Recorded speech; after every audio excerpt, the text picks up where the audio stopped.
My name is Ella Graham, and the moment I stepped through that mahogany door, I realized I was walking into either the most significant decision of my life or the most disastrous mistake imaginable. Patricia Whitmore's face twisted into something between a smile and a grimace, as though she'd bitten into a lemon mid-pose. Her eyes scanned me from head to toe, my simple navy dress, modest flats, and unremarkable earrings, calculating, judging, silently condemning. I watched as her mind weighed my worth, or rather, decided I had none. She leaned toward her son, Marcus, my fiancé, and whispered something I wasn't supposed to hear. I heard it all. She said I looked like the help who had wandered into the wrong entrance. That was the moment I understood exactly what kind of evening I was stepping into. I am 32 years old, and I have a confession. For the past 14 months, I've kept a secret from the man I was supposed to marry. Not some trivial secret, like finishing the last slice of pizza and blaming the dog. Not even a medium-sized secret, like still sleeping with a stuffed animal from childhood. No, my secret was far more shocking. I make $37,000 a month. And that's before taxes. After taxes. Enough to make accountants double-check their calculators in disbelief. I am a senior software architect at one of the largest tech companies in the Pacific Northwest. I started coding when I was 15, sold my first app at 22, and climbed the corporate ladder ever since. I hold 3 patents. I've spoken at international conferences. My stock options could make anyone's eyes water. Yet Marcus believed I was a low-level administrative assistant, barely scraping by. Did I lie? Technically, no. When we met in that coffee shop 14 months ago, he asked what I did. I said I worked in tech. He nodded as if he understood, then asked if I handled executive scheduling. I smiled vaguely and said I supported the team. He filled in the blanks himself, assuming I was someone far less impressive, and I never corrected him. Why? Because my grandmother, who raised me after my parents died when I was 7, taught me a lesson I would never forget. A person's true character reveals itself when they believe you have nothing to offer, when they think you are beneath notice. My grandmother lived modestly despite being worth millions, and she taught me that wealth did not define a person's value. So when Marcus invited me to his family estate, hinting that this might be the night things got serious, I made a decision. I would show up as the simple, unassuming woman they expected. I would observe. I would learn. I would watch how the Whitmores treated someone they believed to be beneath them. And for the record, this wasn't manipulation. It was research. Have you ever wondered what your partner's family really thinks of you? I wanted to know, and tonight was my chance. The Whitmore estate was as extravagant as I had imagined, yet still somehow shocking. The driveway stretched longer than some streets in my town, lined with wrought iron gates adorned in gold accents. The lawn was manicured with almost surgical precision, each blade of grass immaculately straight. Driving my 12-year-old Subaru up that pristine path, I caught a glimpse of myself in the rearview mirror. Simple makeup, hair pulled into a low ponytail, my grandmother's gold studs, and no other jewelry. Perfect. I looked exactly like someone who did not belong here. Marcus met me at the door with a kiss that felt slightly performative, as though it were meant for the audience rather than me. His eyes flicked to my modest outfit, and I saw it, embarrassment. Not concern, not admiration, but embarrassment. I noted it carefully. Inside, the estate was a shrine to old money aspirations and new money excess. Crystal chandeliers hung from the ceilings, gilded frames lined the walls with prints posing as originals, and every chair seemed more decorative than comfortable. And there she was, Patricia Whitmore, the matriarch. Early 60s, a face carefully sculpted by time and surgeons, her blonde hair shaped like a polished helmet, her jewelry real, her smile frozen and artificial. She extended her hand, and I took it. Limp, dismissive, devoid of warmth. And then came her whispered comment to Marcus, the one about me resembling the help. I smiled politely, pretending not to hear. The evening had officially begun. Vivian, Marcus' older sister, made her entrance 20 minutes late, as though making an entrance mattered more than punctuality. She wore a gown that cost more than most people earn in a year, diamonds cascading from her ears and neck like spilled treasure. Her greeting to me was a single word, "Hello." No warmth, no curiosity, just a calculated chill. I returned the greeting and watched as she immediately excluded me from conversation, discussing charity galas and florist mishaps, while I stood silently holding a glass of water. Marcus hovered nearby, uncomfortable but silent. Harold Whitmore, Marcus' father, was different. Large, once athletic, now softened by wealth and comfort. His handshake was firm yet weary, his eyes observant. Richard Hartley, an older gentleman and family friend, watched me as well, his gaze lingering with an almost puzzled recognition I couldn't place. Dinner began. Patricia questioned me about my upbringing. I answered truthfully yet modestly. Vivian pressed for details about my grandmother, to which I gave sparse answers. Patricia inquired about my current work. I described a support role in tech, careful to neither exaggerate nor correct the assumptions Marcus' family had made. Alexandra's name slipped into conversation like a dagger, casual yet deliberate. Marcus' ex-girlfriend, the perfect candidate for their family ambitions. I noted Marcus' fleeting discomfort and filed it away. As the evening unfolded, I began to see the full picture.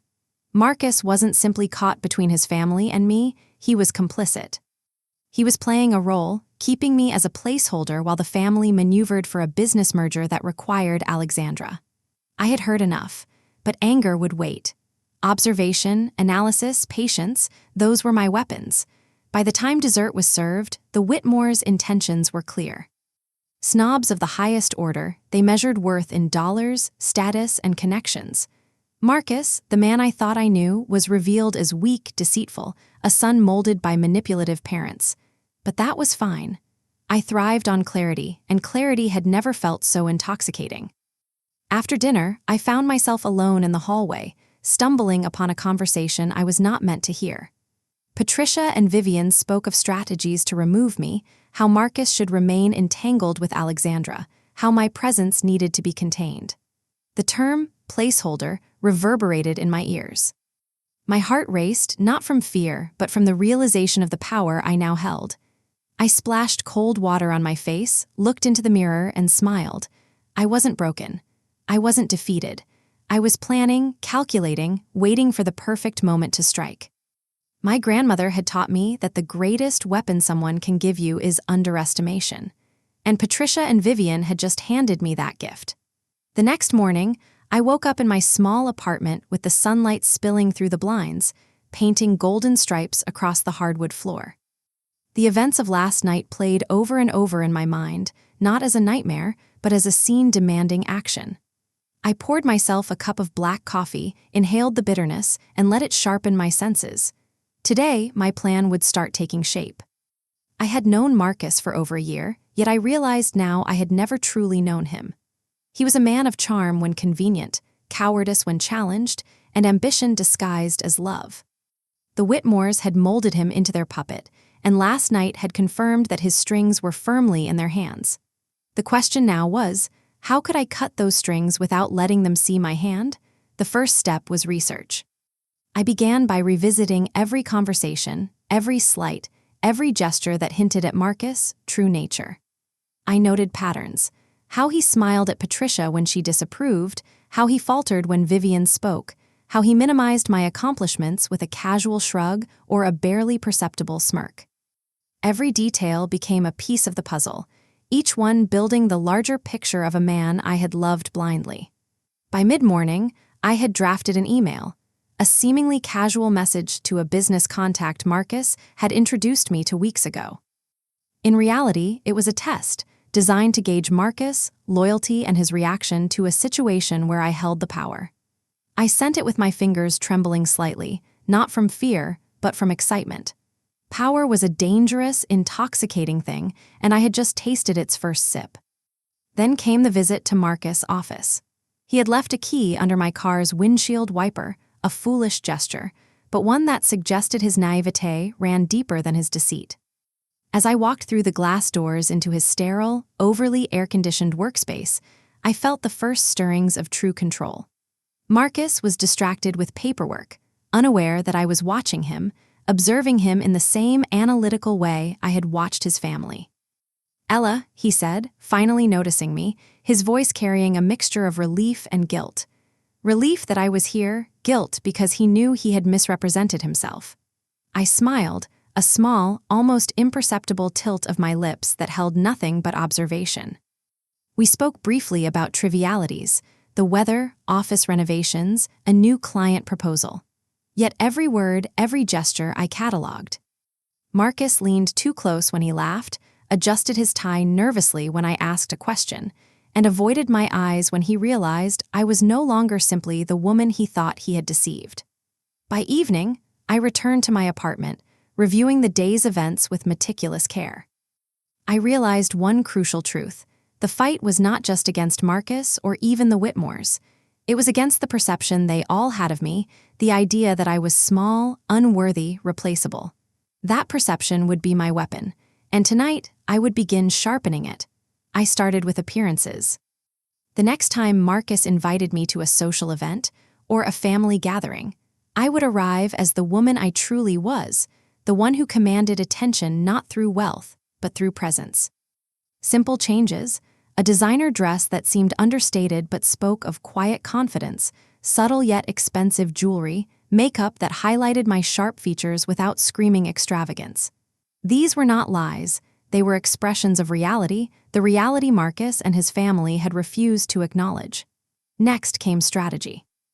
I would begin planting seeds of doubt within the Whitmore household, carefully and without detection. A misplaced comment here, a revealing anecdote there, all designed to slowly erode their certainty. Patricia's disdain, Vivian's arrogance, Marcus' cowardice, each was a tool waiting to be used. But timing, I knew, was everything. A premature strike would expose my hand.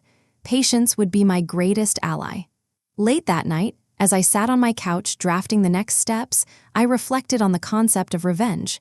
It was not merely the act of retaliation. True revenge was art.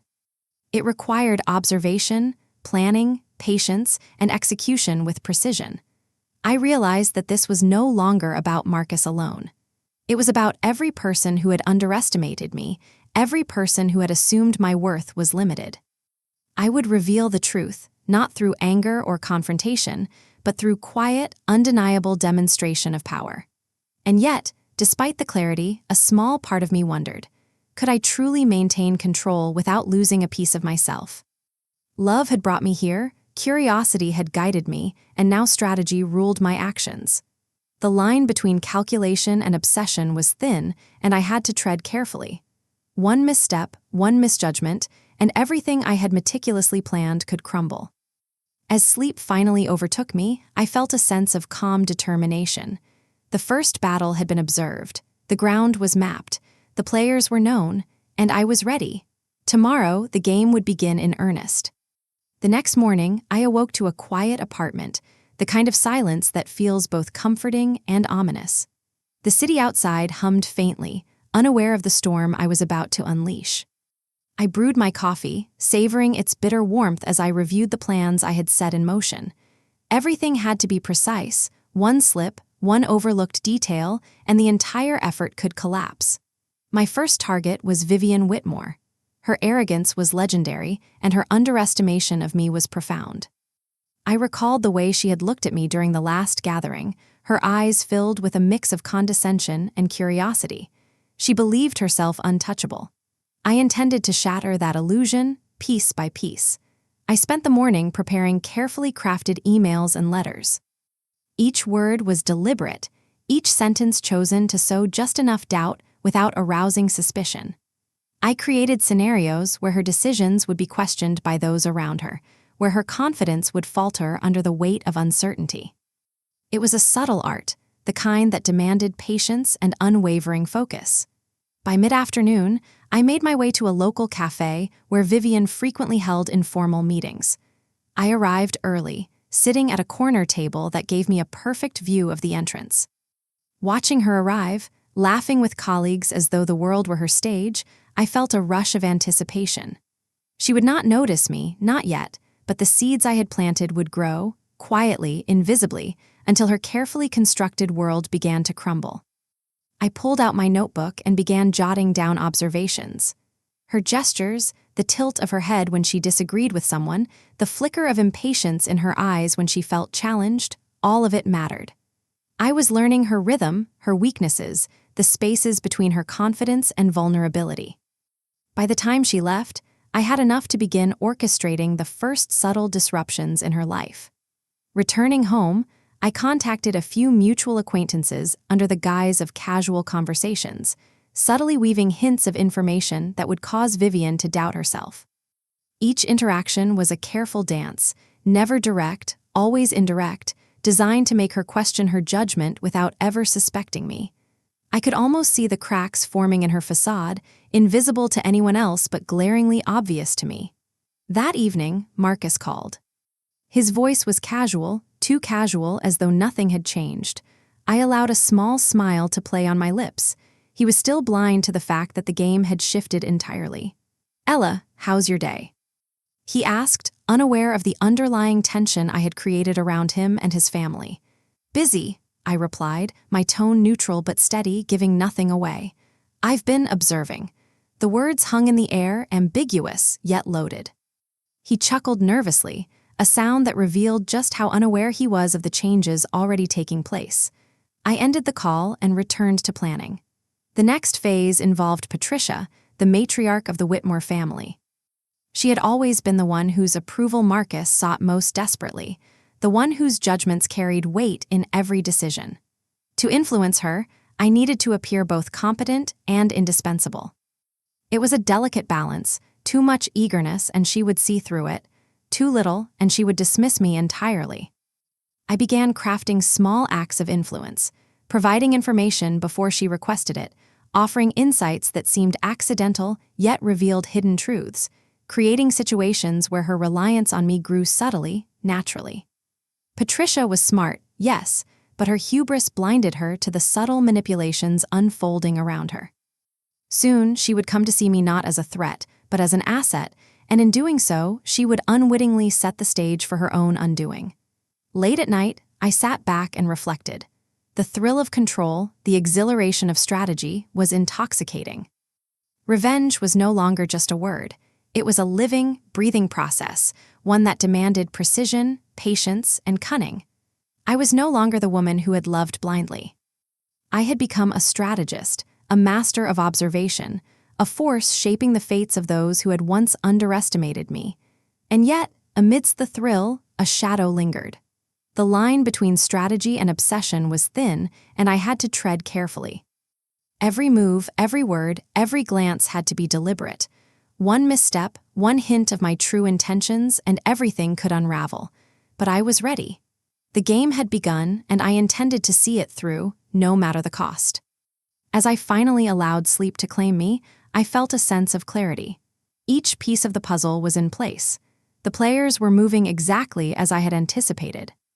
And when the time came, the world that had underestimated me would tremble, unable to deny the power I had quietly accumulated.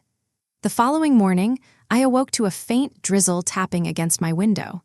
The city seemed subdued, as though it sensed the quiet tension in my life. I drank my coffee slowly, savoring the calm before the storm. Today would be a pivotal day. Every interaction, every calculated word would move me closer to the inevitable unraveling. I decided to confront the smallest yet most critical challenge first, the social circle surrounding Vivian. People who had admired her, who had trusted her judgment, needed to be subtly shifted. I drafted messages, casual yet pointed, designed to plant seeds of doubt about her recent decisions. The key was subtlety, nothing direct, nothing traceable, only whispers that would grow louder over time. By mid-morning, I arranged to meet an old acquaintance, someone who still held sway in the circles that mattered. We met at a quiet cafe on the corner of Maple Street, the kind of place where conversations could remain private. I smiled, charming and disarming, as we spoke. Each word, each anecdote, was designed to align perceptions in my favor, to create uncertainty around Vivian without ever mentioning her directly. I watched him carefully, noting reactions, shifts in posture, the brief flicker of acknowledgement when he understood the underlying message. As I left, I felt the thrill of progress. Invisible threads were weaving around Vivian, subtle enough that she would not suspect the source. I was no longer just a participant, I was the unseen architect of change. Back home, I received a call from Marcus. His tone was lighter than usual, but I detected tension beneath the surface. He was beginning to sense the subtle fractures forming, though he could not yet identify their origin. "Ella," he said casually, "did you hear anything unusual lately?"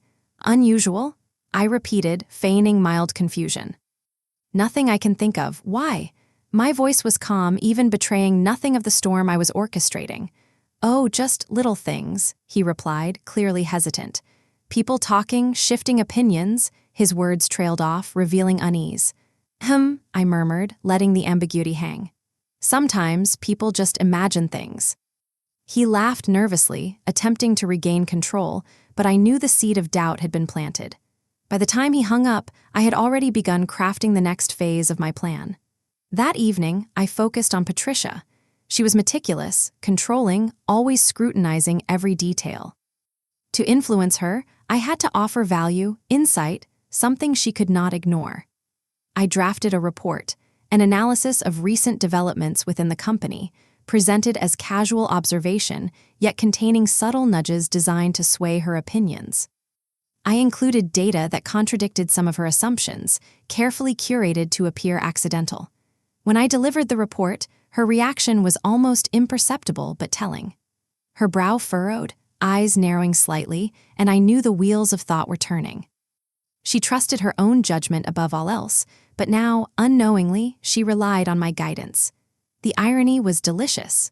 Later, I sat alone, reflecting on the meticulous control I was exerting. Every move, every word was part of a larger strategy. Revenge was no longer just a desire. It was a calculated process, one that required precision, patience, and unwavering attention. I had transformed into someone capable of manipulating perceptions, emotions, and loyalties, all without a single direct confrontation. Yet, beneath the satisfaction, a small, uncomfortable thought lingered. The more I orchestrated, the more intricate the web became. One wrong step, one hint of exposure, and the entire structure could collapse. The thrill was intoxicating, but danger was constant, lurking behind every carefully planned move. Despite the risks, I pressed on. I had no intention of letting fear dictate my actions. The stakes were too high, the reward too personal. Each day, each conversation, each subtle maneuver brought me closer to the inevitable reckoning. And I would savor it when the moment arrived, watching as those who had underestimated me finally realized the depth of my resolve. As night fell, I reviewed the week's progress, mapping out the next moves. Every thread I had pulled, every subtle influence I had exerted, had brought me closer to the goal. Vivian's confidence was beginning to waver, Patricia's reliance on me was growing, and Marcus remained oblivious, walking blindly into the very traps I had set. I allowed myself a moment of quiet triumph before sleep claimed me. Tomorrow would demand even greater precision, more careful orchestration. But I was ready. The game was far from over, and I intended to play it to its fullest, with patience, cunning, and an unwavering sense of purpose. The next morning, I woke with a sense of controlled urgency. Every hour mattered, every interaction was a piece of a complex puzzle that had to fit perfectly. I reviewed my plans for the day, tracing invisible lines between people, events, and opportunities. By the time I left my apartment, I knew exactly how today would unfold. I started with the subtle surveillance of Vivian. She had begun to shift her routines, unconsciously adjusting to the invisible pressures I had set in motion. I followed her movements discreetly, blending into the background as she navigated her day. Each glance, each casual conversation she had, provided me with insight. Her confidence was still intact, but cracks were beginning to show, and I noted each one meticulously. Later, I arranged an impromptu lunch with Marcus. His smile was forced, a veneer over growing unease. I allowed the conversation to flow naturally, subtly steering it towards topics that planted doubt without ever being direct. "You know," I said casually, stirring my tea, "sometimes the people we trust most are the ones we notice least when they shift." My words were casual, but I watched his reaction carefully. The flicker of recognition in his eyes confirmed that the seed of suspicion had taken root. By mid-afternoon, I turned my attention back to Patricia. Her office was quiet, the hum of computers and occasional clack of keyboards filling the space.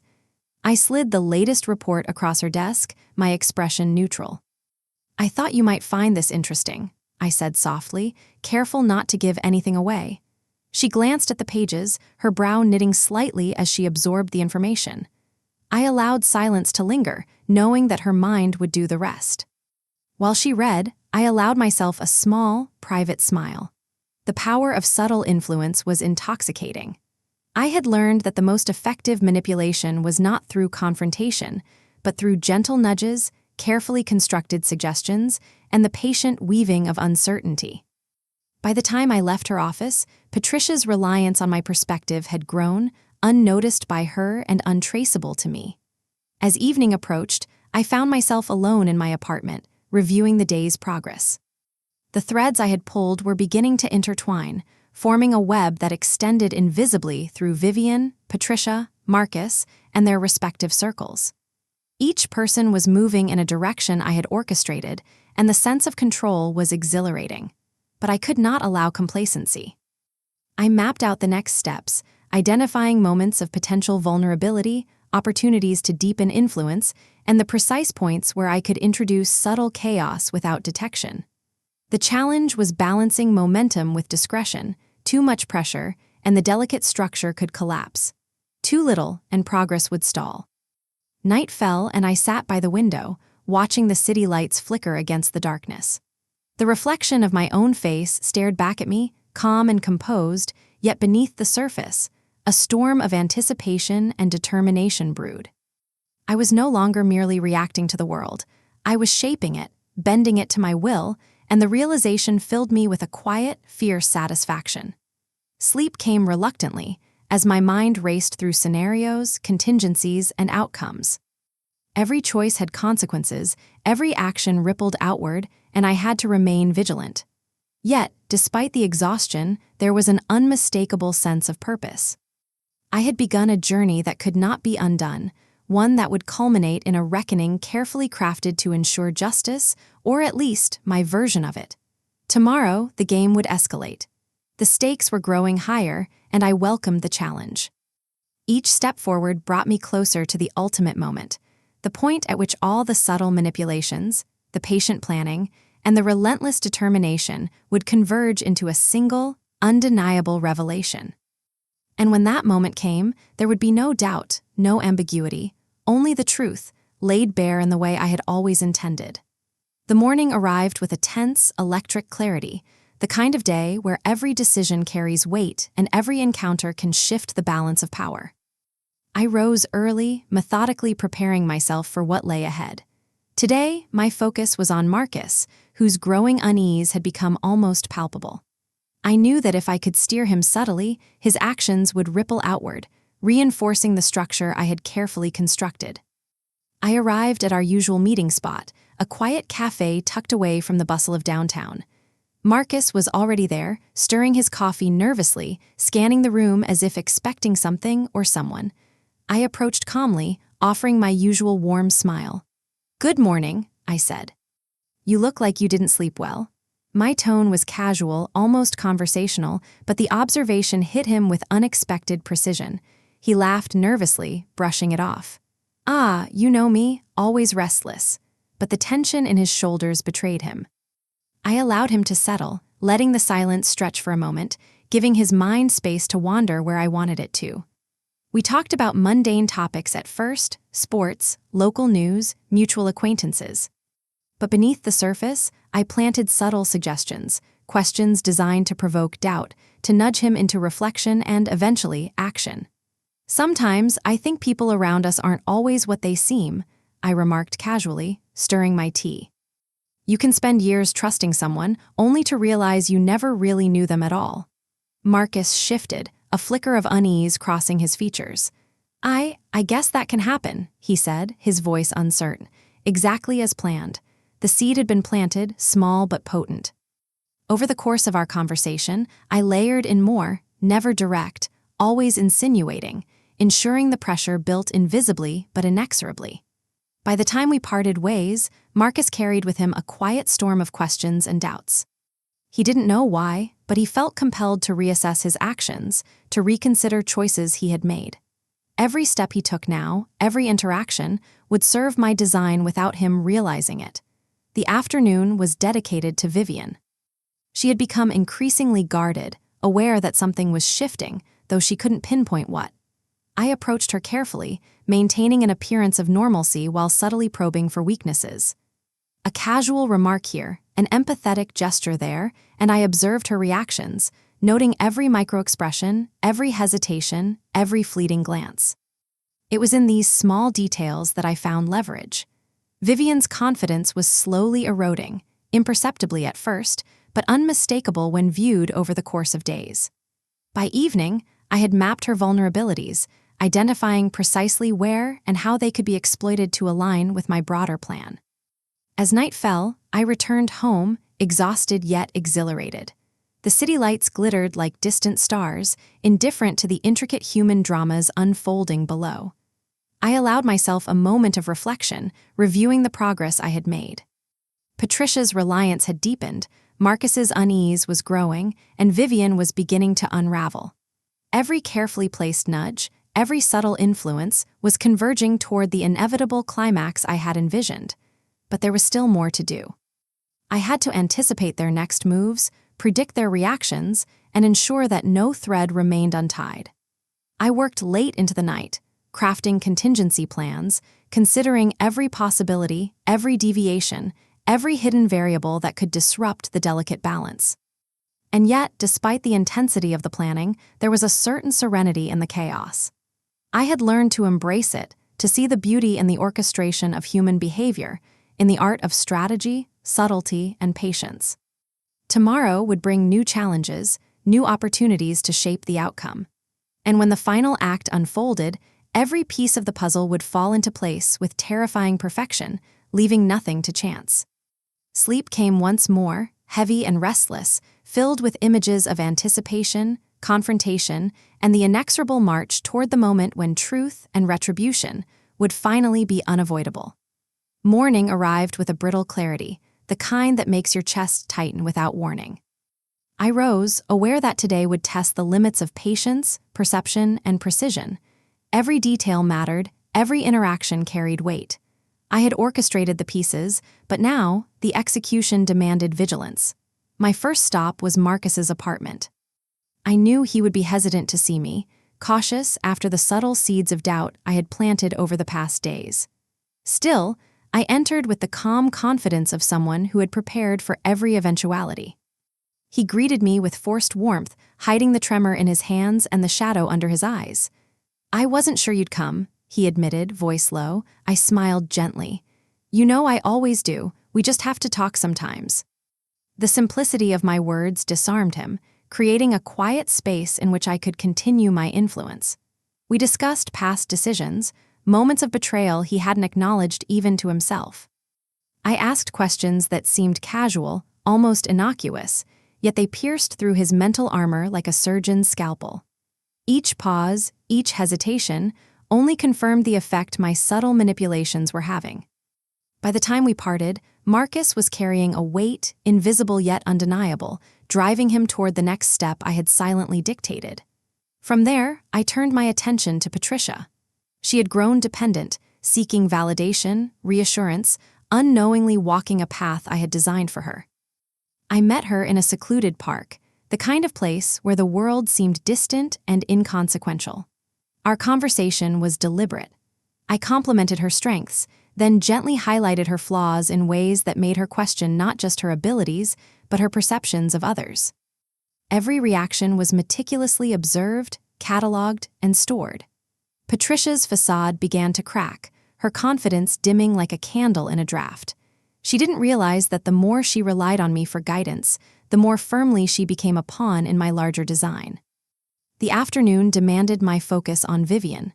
She had begun acting unpredictably, sensing the subtle web tightening around her. I met her at a quiet bookstore, ostensibly to discuss trivial matters, but every gesture, every word was carefully calculated. I exploited her minor insecurities, nudging her toward self-doubt, making her question past alliances and recent choices. By the time I left, Vivian was disoriented, a storm of uncertainty brewing just beneath the surface. Evening came with a sense of quiet triumph. I reviewed the day's progress meticulously. Marcus was moving exactly as I had anticipated, Patricia's dependency deepened, and Vivian's inner turbulence was now undeniable. Each domino was falling precisely as planned, the cascade inevitable. But satisfaction was tempered by foresight. I knew the final act would require not just orchestration, but patience and precision at its most exacting. Every misstep, every hesitation, could unravel the intricate pattern I had so carefully constructed. I devoted the night to planning contingencies, exploring every potential deviation, ensuring no variable could compromise the final outcome. Sleep arrived fitfully, a mix of anticipation and caution. I drifted into a restless slumber, dreaming of converging paths, of decisions teetering on a knife's edge, and of the inevitable confrontation that would soon bring all threads together. Tomorrow would not just be another day. It would be the prelude to the moment when every subtle maneuver, every whispered suggestion, every unseen influence would culminate in a revelation they could neither escape nor deny.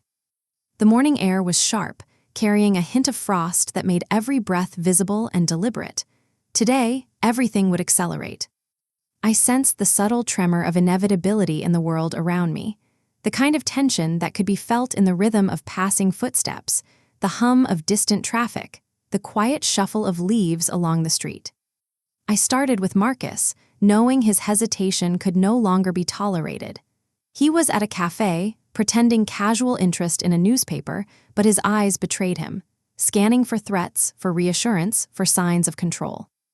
I slid into the booth opposite him, and he offered a tight-lipped smile, the kind that fades the moment confrontation feels inevitable. "You seem distracted," I said softly, leaning forward. My voice was a weapon, gentle but imbued with authority. He chuckled nervously, a sound that betrayed his fear of losing composure. I let the silence stretch, forcing him to fill the void with truth he hadn't dared to speak aloud. By the time we parted, Marcus was committed to the next step I had carefully orchestrated, unaware that every decision was guided by my unseen hand. Next was Patricia. Her demeanor was fragile, her eyes searching mine for validation, for affirmation that she was still part of something larger than herself. I took her on a walk through quiet streets, the kind where whispers carry farther than voices. Each compliment I gave was balanced with subtle criticism, each encouragement paired with a question designed to make her doubt her own instincts. She didn't realize how deeply I had embedded myself into her thoughts, that she was now following a script I had written for her without ever consulting her. By afternoon, Vivian became the focus. She was more perceptive than the others, more cautious, and her resistance had grown. I had to be precise, to craft a conversation that seemed accidental yet carried the weight of influence. We met in a small art gallery, the soft hum of classical music masking the subtle tension between us. I observed her reactions closely, the flicker of doubt in her eyes, the hesitation in her posture, the almost imperceptible furrow in her brow. Each signal was a confirmation that my strategy was working. By the end of our meeting, she was unsettled, questioning not just me but herself and the foundations she had relied upon for guidance and trust. Evening brought reflection. I reviewed the day's moves meticulously, cataloging every microexpression, every pause, every subtle shift in tone. Marcus's path was clear. Patricia's reliance had deepened, and Vivian's internal disorientation had reached a tipping point. Yet, satisfaction was fleeting. The final convergence loomed, and I knew any miscalculation could jeopardize the intricate design. I turned my attention to contingencies, considering every possible scenario, every potential error, and every unexpected response. The day's success hinged on precision, on timing, subtlety, and the ability to anticipate instinctual human reactions before they occurred. Each plan was layered, interlocking with the others like pieces of a puzzle, ensuring that the endgame would unfold exactly as intended. Night arrived with a hush, the city lights flickering softly against the darkness. I reviewed my own emotions with the same meticulous care I applied to those I influenced. There could be no distraction, no indulgence in doubt. Everything depended on clarity, calmness, and control. Sleep came slowly, brief and fragmented, filled with rehearsals of conversations, imagined confrontations, and the satisfaction of dominoes falling in perfect alignment.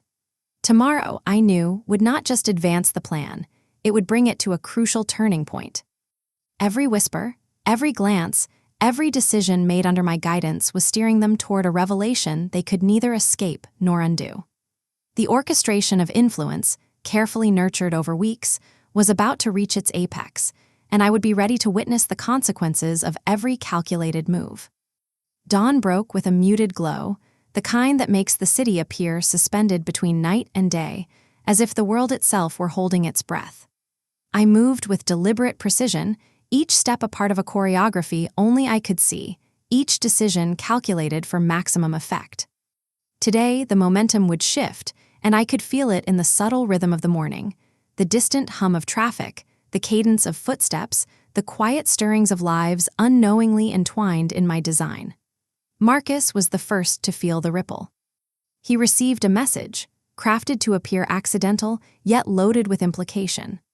I watched him from a distance, noting the flash of unease in his eyes, the slight tremor in his hand as he read, the hesitation that told me he had understood without question. He was caught in the web I had spun, each strand invisible yet binding him tighter with every passing second. Patricia came next, unaware of the subtle maneuvering that would define her choices today. I orchestrated a meeting under the guise of coincidence, the location innocuous, a small bookstore filled with the scent of old paper and polished wood. As she wandered the aisles, I slipped into conversation with casual familiarity, guiding her thoughts with questions designed to seed doubt and curiosity simultaneously. By the end of our interaction, she was already reconsidering plans she had thought steadfast, her decisions now bending toward the path I had charted. Vivian, however, presented the greatest challenge. Her awareness had grown sharper, and the careful precision I had relied upon could not falter. I approached her at a local park, the sound of children playing masking the subtle tension between us. I spoke softly, framing each sentence with nuance, testing her reactions, observing the flickers of suspicion that danced behind her eyes. I allowed her to feel she had control, giving her the illusion of choice, while every step she took moved her closer to the inevitability I had meticulously arranged. By the time she walked away, her mind was a battlefield, torn between instinct and influence, and I had won without confrontation. As the day progressed, the pieces began aligning seamlessly. Marcus moved toward a decision that would place him squarely in the center of the unfolding plan. Patricia's trust deepened, her reliance on my guidance growing with every subtle cue I offered. Vivian's unease simmered beneath the surface, a silent storm that would erupt exactly when I needed it to. Each interaction, each subtle gesture, each seemingly insignificant conversation was another thread in the tapestry of control I had woven. By late afternoon, I convened the final observations. I reviewed every action, every response, every nuance of body language and speech. Nothing could be left to chance. I mapped the day's events in my mind, seeing not just the outcomes but the potential deviations, ready to intervene with surgical precision if necessary. The plan demanded vigilance, focus, and the quiet satisfaction of seeing intentions unfold exactly as designed. Evening brought a calm that belied the tension simmering beneath. I stood by the window, watching the city lights flicker against the growing darkness, reflecting on the delicate balance of influence and instinct. Tomorrow, the crescendo would begin, the point where control would transform into revelation, where hidden truths would surface, and the consequences of each carefully guided choice would manifest in full force. Sleep arrived fitfully, fragmented by rehearsals of dialogue, imagined confrontations, and scenarios played repeatedly in my mind. Each iteration sharpened my awareness, each pause honed my anticipation. By the time darkness fully claimed the night, I was ready, not just to witness, but to guide the unfolding of the final act, where the culmination of weeks of meticulous orchestration would converge in a single, irreversible moment. The morning arrived with a sense of inevitability, a quiet tension that seemed to pulse through the air. I moved through the city streets with calm determination, every step deliberate, every breath measured. Today would be the day that the hidden truths I had nurtured in shadow would finally emerge into light. Today, everything would change. Marcus was the first to confront the truth. I watched him from a distance as the carefully laid trap unfolded. His face shifted through disbelief, fear, and finally resignation. He understood, too late, that he had been a pawn in a game far larger than his comprehension. There was no anger, only the stark clarity of consequences he had ignored, choices made with arrogance now crashing down around him. Patricia's revelation came next. I guided her to a quiet cafe, the hum of conversation a gentle backdrop to the storm brewing in her mind. She saw the connections, the subtle manipulations, and the decisions she thought were hers alone. Her hands trembled as the realization settled, a mixture of shock, betrayal, and awe at the meticulous orchestration that had steered her life without her knowing. But even as the truth hit, there was a strange sense of clarity in her eyes, a recognition that sometimes guidance, even when unseen, leads to inevitable outcomes. Vivian was the most dramatic. I met her in the park, where the first seeds of doubt had been planted weeks ago. Her composure cracked as the carefully hidden threads of influence unraveled before her. She wanted to lash out, to resist, but every move she made was anticipated, every escape route closed. There was fear in her gaze, yes, but also admiration, an unspoken acknowledgement of the skill and precision that had guided her unknowingly. In the end, she folded, not in defeat, but in the recognition of inevitability. By afternoon, all the players were in place, each revelation having struck with precision. I moved among them with calm assurance, observing their reactions, savoring the subtle interplay of emotion. The quiet resignation of Marcus, the stunned clarity of Patricia, the tense awe of Vivian. Each had been led, gently but firmly, to a confrontation with truths they could no longer deny. The final act unfolded in the dim light of evening. I orchestrated the convergence of circumstances, the subtle alignment of choices that brought everyone to the same moment, the same place. There was no chaos, no drama beyond the controlled release of tension. Each revelation landed like a carefully aimed arrow, precise and unavoidable. The culmination of weeks of planning, manipulation, and observation now stood revealed in stark, undeniable reality. As the last threads of deception fell away, a silence settled. It was not empty, but charged, a silence of understanding, of recognition that the unseen hand had guided events to their inescapable conclusion. I observed quietly, savoring the moment of clarity that only comes when chaos has been mastered and control exercised with perfect balance. Night descended, and with it a sense of finality.